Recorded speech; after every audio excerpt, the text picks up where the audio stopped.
Welcome to the Raising Confident Girls podcast, your guide to raising strong, confident daughters.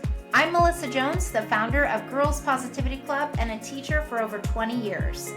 In a world where girls often feel overwhelmed, anxious, and confused, this podcast is your go-to space. As caregivers, we navigate challenges together. I founded Girls Positivity Club to provide a place where you belong and get the tools to face today's hurdles. Consider this your regular check-in with a trusted friend, offering insights and practical tips for meaningful conversations. I'm here to help you feel confident on this journey of raising a generation of empowered girls. Let's dive in and raise those confident girls together. Hi everybody, welcome back to Raising Confident Girls. I'm Melissa, here with you as usual, and I'm so happy you're here because our topic is really good today because it's about friendship roller coasters and navigating those emotions that come in friendship. So this is something that is kind of going on from last week when we talked about girl drama, because a lot of that had to do with friendship. But I want to go deeper on this topic because with girls of any age, really, friendship, especially in their perspective, can feel like a bit of a roller coaster. And that doesn't necessarily mean that she's in a bad friendship group. It can just be in certain times of their lives where it just seems like there are lots of ups and downs, and that can come in a variety of ways. Before we get too deep into the episode, I do want to remind you that the best compliment that you could possibly give is to share this show with another parent or caregiver of a girl. And that means that more people will hear this and it will help impact more families and girls in a positive way. So I really appreciate those of you who do that. I know some people reach out and say that they share it. So I really, really appreciate it. So getting back to the roller coaster of friendship. This can come in a lot of ways. So let me give you one example, and then I'll give kind of some general categories of how this can play out for girls. So the first is girls having mixed feelings about their friend group or friendships within one day. So I would see this a lot of times in the classroom where this friend group would be happy and everybody getting along. They'd go to their special area class, which is like art or music or PE, and they'd come back and there had been some fallout of some kind. Something had happened and people were mad at each other. There was sadness. Someone was crying sometimes. And I often felt like I was out of the loop, which I was because I wasn't with them in that special area class. And it was like the wheels had come off. And so that's one example. And then later they could, and normally if it didn't work itself out, I would help support the girls in doing that. But then later they could be laughing together at recess and like nothing had happened. Other times it would linger and you could tell that it was still not resolved, and but just by their body language and by the way that they were still acting by the end of the school day. So even within a school day, there can be ups and downs and roller coasters and a really wide range of emotions that can happen. And this can be normal because they're all trying to navigate how do we want to be friends together. And the other reasons that this can happen where it can feel like a roller coaster is like if there's a conflict. And oftentimes that's what I saw was when there were conflicts, that's when things started to kind of just rear its ugly head, if you will. It would just be like someone's feelings would get hurt. There would be a situation where something was misunderstood or a comment was taken the wrong way. Maybe someone had something else going on and it was impacting the friend group, whatever the case would be. And exclusion is another really serious thing for girls and it's this human need, right? Of we all want to belong somewhere. We all want to feel seen and that we matter. And that's why I do Girls Positivity Club, so I can create those spaces for girls. But outside of that, exclusion still happens. I mean, even when there are positive communities, this is something that girls have to work through, is how to make sure people are included, how to speak up when you don't feel included. And there are lots of things in between that as well.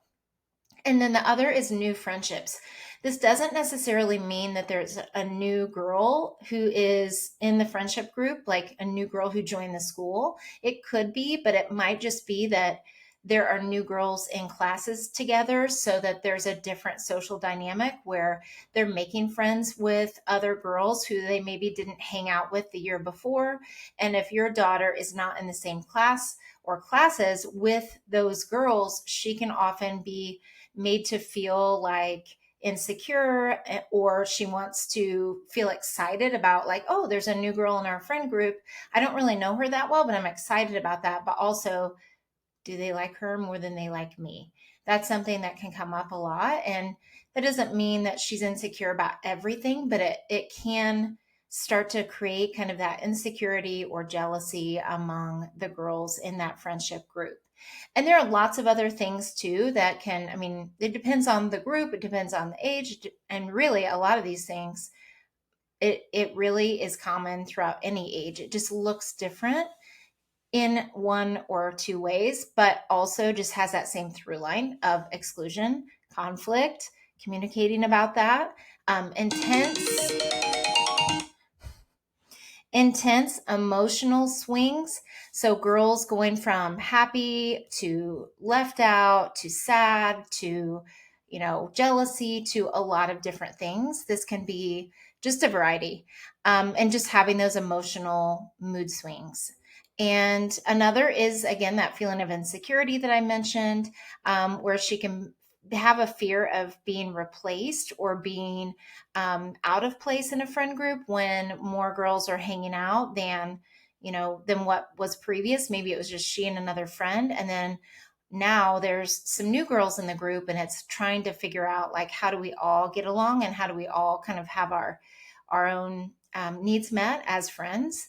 And then there's a fear of change. So when there are situations where they're either in different classes or their interests start to change, like I've mentioned in other episodes, this can cause girls to lose that closeness feeling with the girls, the core girls maybe that she was hanging out with before. Or it can really force some feelings of wanting to have a hard conversation, like, I'm not feeling the same as I did in our friendship, and how to bring that up. So there can be that fear, and also fear of abandonment. So what I hear from a lot of girls is they don't want to speak up about something because they're afraid their friends are going to leave them. And that's a real common fear as well. Communication challenges. I mentioned this a lot in the girl drama episode right before this. If you haven't listened, check it out. And that is, girls just wouldn't directly tell the person that they were having the conflict with, or having hurt feelings by, or just having something that they needed to say to that person. They would instead either go around and talk to everybody else about it, asking for advice and what to do, or they would tell other people what was going on without actually talking to the person.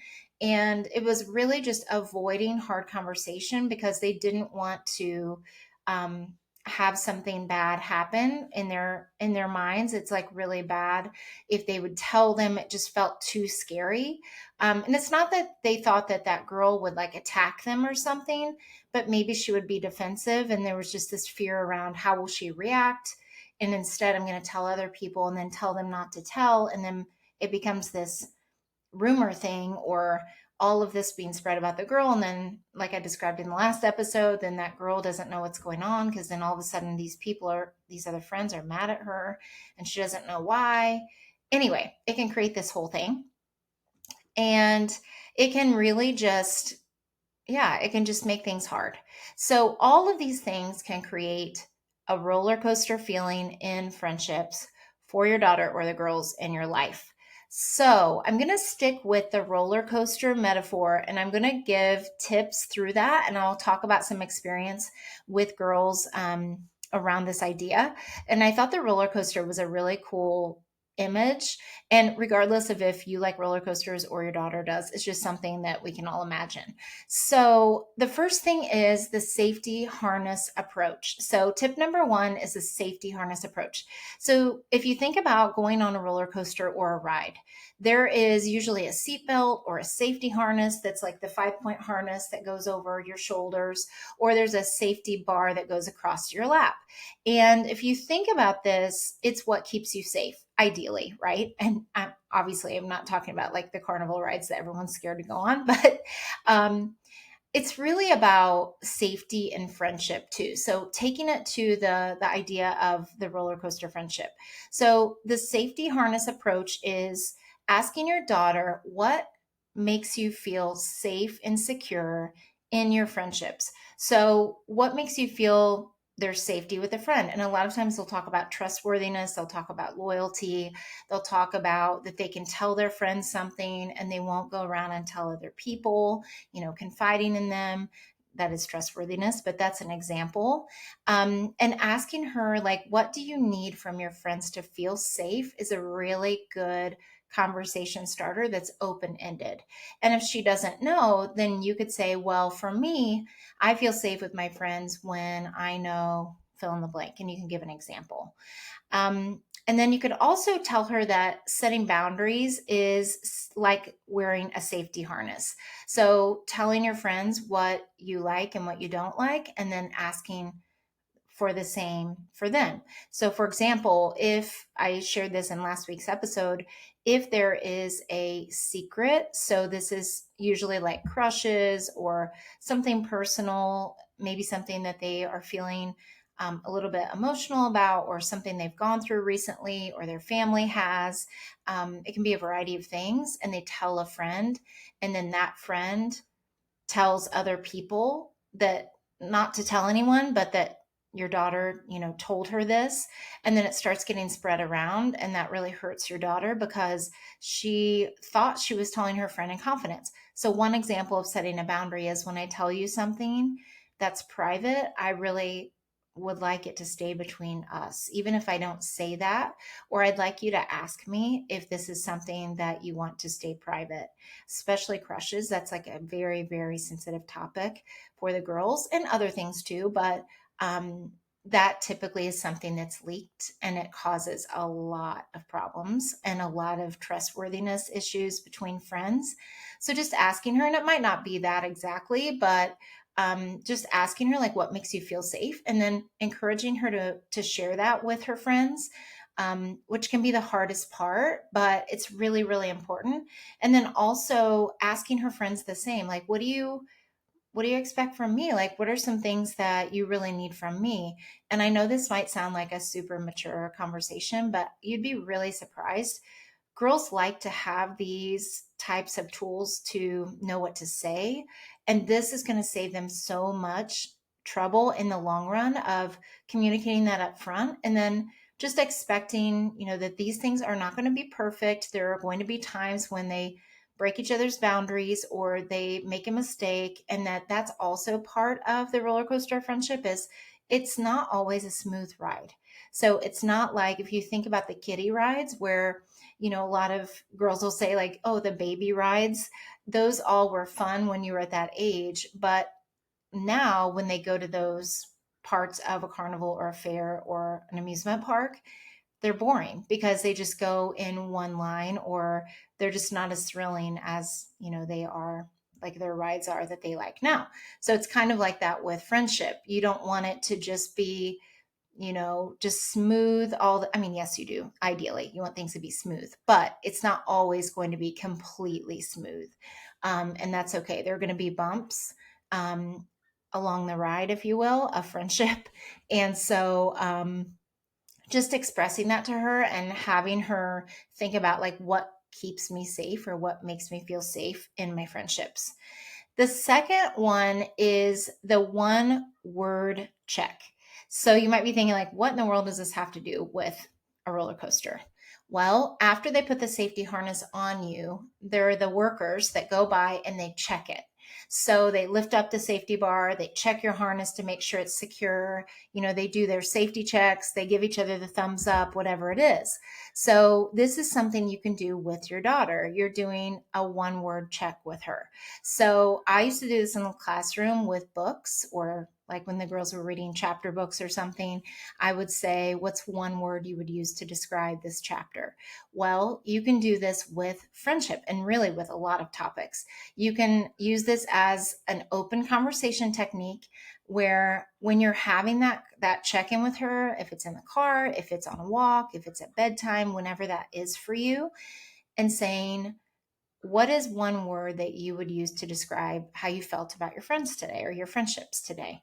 And then that word will be really telling. It can be a feeling, it can be an event, it can be, whatever she wants it to be. Um, and what I always liked doing was not making it too strict of a rule. So obviously they wouldn't choose the word the, but and like an article, but they would use a word that would be descriptive.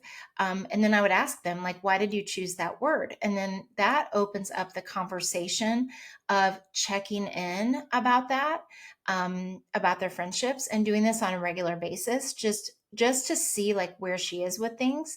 And that really opens up a good conversation. And then she might ask you the same, and so that adds just a really cool connection dynamic, and it also gives you a lot of good insight about the friendships.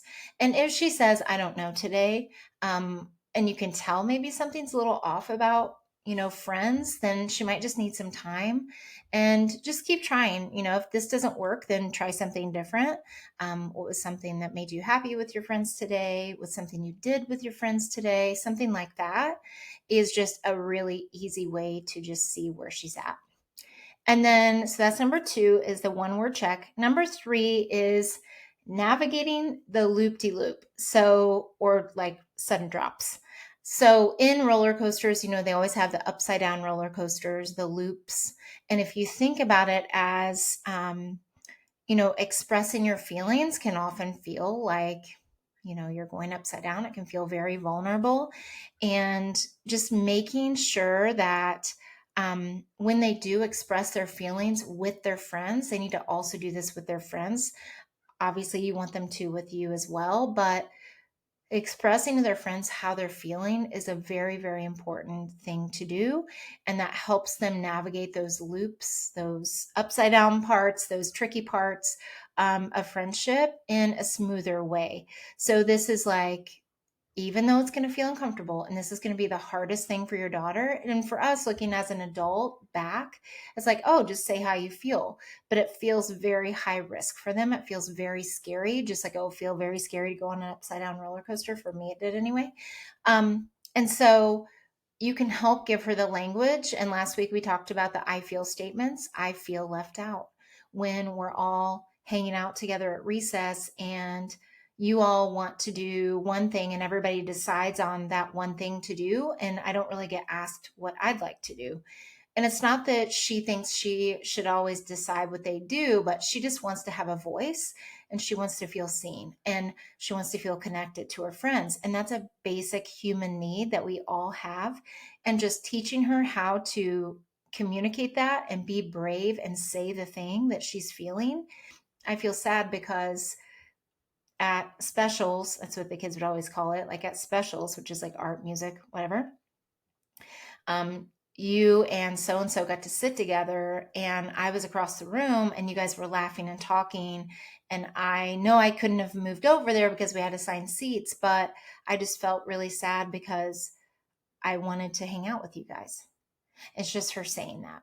And even though it's going to feel uncomfortable sometimes, having her be brave and express that to her friends is going to help them know where she's at, rather than be upset the rest of the day, not say anything, and then the friends be like, "What's wrong? Wait, let's hang out at recess, or let's sit together at lunch, or let's, whatever it would be, whatever their age is." And the girl's like, "No, I'm good." And they're like, "Something's wrong, but we don't know what it is. What happened?" And then there's a whole miscommunication, or they're just like not sure how to say it. And then those friends can think that they're mad or something. So it can just cause all of these kind of mixed up feelings, or these just, yeah, just hard things to navigate. Whereas if she would have just said, I felt left out when this happened, even though it's going to feel uncomfortable, it's going to be better in the long run because it's going to tell her friends how she's feeling, and they can do the same with her. So that is navigating the loop-de-loops. And then number 4 is controlling your ride approach. We've talked about controlling the controllables. And this would be like if you're at an amusement park, controlling what rides you go on. And if you don't want to go on something, you don't have to. And this is also controlling how you react, even again, and I know I'm going a little too far with the roller coaster, but I love metaphors. So, um, when you're on the roller coaster, you can either brace yourself and like hang on for dear life, or you can let go and enjoy the thrill of it. So it's like that with friendship too. What can she control? So she can either try and control everything that's happening in the friendship group and make sure that she's doing everything to keep everybody happy and make sure that she's, this and that. But that's not necessarily going to be the best approach for her or her friends, especially if she's just doing a lot of people pleasing and trying to make everybody happy all the time and never saying what she truly feels. That's going to make it really hard. And then also controlling how she responds to things. So if someone hurt her feelings in a friend group or she felt left out in a friend group, she could yell and scream at them. That's one thing that she could do. Or she could, take a breath and just be a little bit more in control of what she's going to say and how it's going to come out. And also knowing that it's not always going to go perfectly, and that's okay. Friendship isn't about being perfect all the time, it's about fixing it when things don't go well, and controlling what you can control in yourself, managing your reactions as much as you can. And if a friendship isn't making you happy, thinking about what could I do to take care of myself in this friendship, and what could I do to be a good friend to my friends as well. So it's teaching her that reflection of control what you can control the ride, if you will. And so what could I control about how I respond to things? If someone is trying to gossip about somebody else in my friend group, how could I control that? Well, I could not participate in the gossip and I could excuse myself and go do something else. Or if I feel bold, I could say, hey, I don't really feel comfortable talking about her while she's not there. And that's going to set a strong boundary and it's assertive and it's going to tell them that you don't like gossip, because gossip always leads to drama and all kinds of problems. And also just, is that the kind of person you want to be around who talks about other people? My mom always said, if they're talking about other people, they're also talking about you when you're not around. So, is that the type of person that you want to be around and be friends with? That's another thing you can control. You can control how much time you spend with those types of people, and you can excuse yourself, and go be with other people when they're doing things that you don't necessarily like. And you can also tell them. So that's controlling your ride approach. And then number 5 is breathe through the drops. So I always think of a roller coaster as having like, that uphill, like that, and you gradually go uphill and then you get to the very top and you're just waiting for that first big drop. So it's kind of like if things come up that are surprising in friendships, um, and or frustrating that happen or make you sad, it's breathing through it, taking a breath, breathing through the drops is like those mindfulness practices where you're doing the box breathing, you're breathing in for 4, holding it, letting it out for 4, holding it for 4, just doing something that's going to calm your nervous system. It's doing that progressive muscle relaxation technique that I described in last week's episode, where you squish up your toes and you just hold it for like 5 seconds and you release it, or you do that with your hands and you release it. You do something that's going to get you grounded, get you mindful, and kind of back in that present moment to calm your nervous system down. And there are lots of different things that they can do for that. And you can also ask her what helps you calm down, in the moment. What are some things you could do when this is happening in your friendship group? Could you step away for a moment and go, on the other side of the room and just like face a different direction, just take a few breaths?